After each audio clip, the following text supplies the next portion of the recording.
You're now listening to the Shipper's Toolbox, presented by Refund Retriever. Hey guys, it's Brian from Refund Retriever here. So today I want to kind of go over UPS agreements. This is going to be a two-part series that we're putting together. We're going to have blogs on our site. You can read about this and look at some more of the dissection of a UPS agreement. But I just wanted to go over it and when was actually the last time you looked at your UPS service agreement? Do you have the cheapest shipping rates? Are your, how is it organized, and how can you get better rates? We see lots of agreements here at Refund Retriever.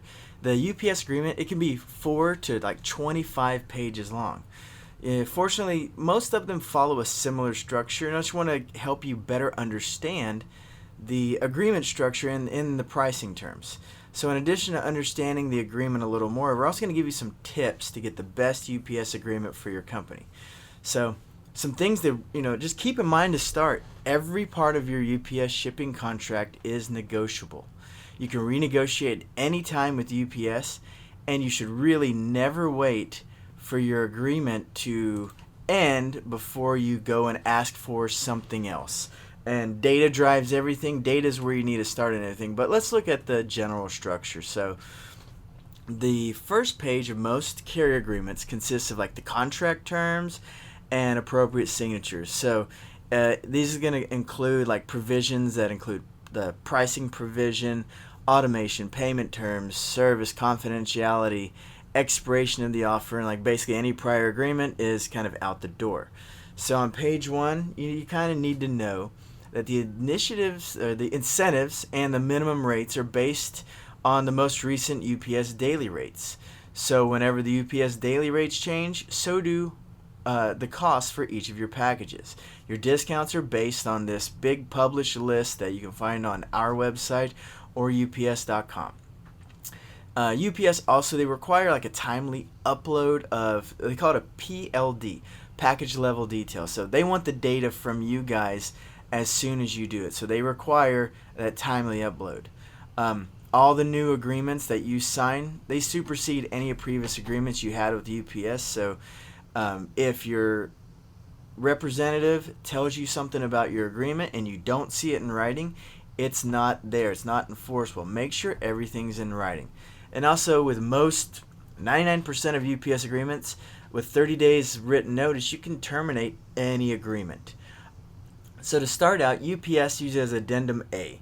So this section is a lot more important than people honestly realize, because the UPS agreement incentives, they're only available to the locations and account numbers that are approved and identified here. So your account numbers and affiliates, each with more than it's at 50% ownership by your company, can be added or removed. And you just have to ask UPS to do this, and it takes about 7 days for it to become effective.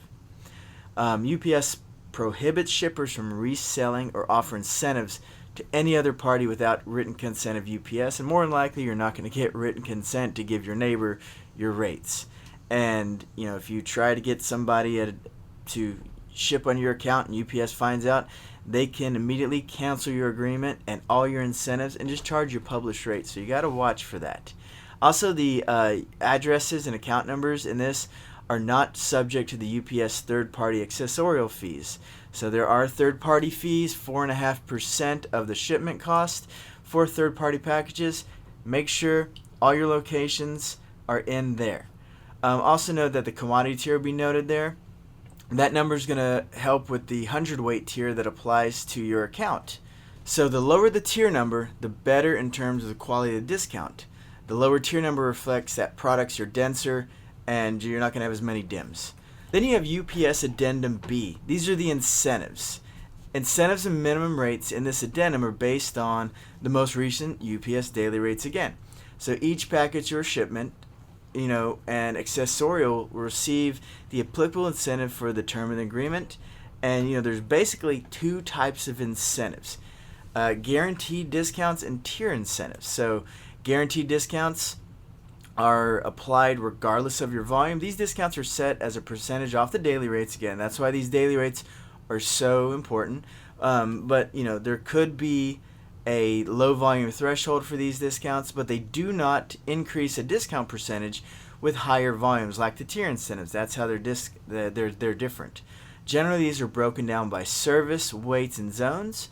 UPS, ground, and commercial, even though they're ground services, they're generally separate. But the express and international services, ground and commercial, they don't separate those out like they do the ground. And you'll look at the incentives. If you look on our blog, we have an example of them. Typically, commercial are going to be higher incentives.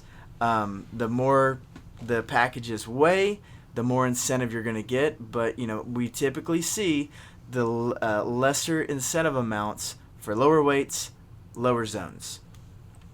And then the portfolio tier incentives. So these are basically the volume incentives. So these are not a guaranteed reduction in cost. You have to get to a certain threshold. They're basically an additional percentage off the published daily rates and your guaranteed discounts. So you can expect to see 6 to 7 shipping volume levels in your contract. Your shipping volume is based on the gross weekly revenue. This is the pre-discounted transportation charge from the past year. This will change on you. Finding the appropriate level here is key. This is where reporting and analytics comes in handy. You need to know really what you spent in the past few weeks to know exactly what band you're going to be in. And it's crucial to understand that UPS wants all of your business, so any downturns in volume can affect what tier your discounts apply. I always recommend really trying to get the guaranteed level discounts as high as possible, so less of your overall shipping discount is applied to volume. And also you want to make sure that the weekly charge band that you're in, that you're not maxed out. You're not to the far right of it where any additional volume will not see a additional discount. You want those bumps. You want to be able to ship an extra $1,000 per week and see an extra 5% on your second day air AM, or an extra 2 or 3% on your ground. Those little percentages help as you get going. Remember, it's the guaranteed discounts and then the volume-based discounts. Try to get as much in that guaranteed discount so you're not living and dying by how much your volume is with UPS. Part 2 of our blog series we're going to have about UPS contracts. We're going to go over UPS minimum net charges, accessorial fee reductions, dim weight issues, and really how to get the best UPS agreement possible for your company. I hope this helps. If you have any questions about your UPS agreement, feel free to give us a call at 800-441-8085 or check out our website, www.refundretriever.com. Thanks for listening. Have a great day.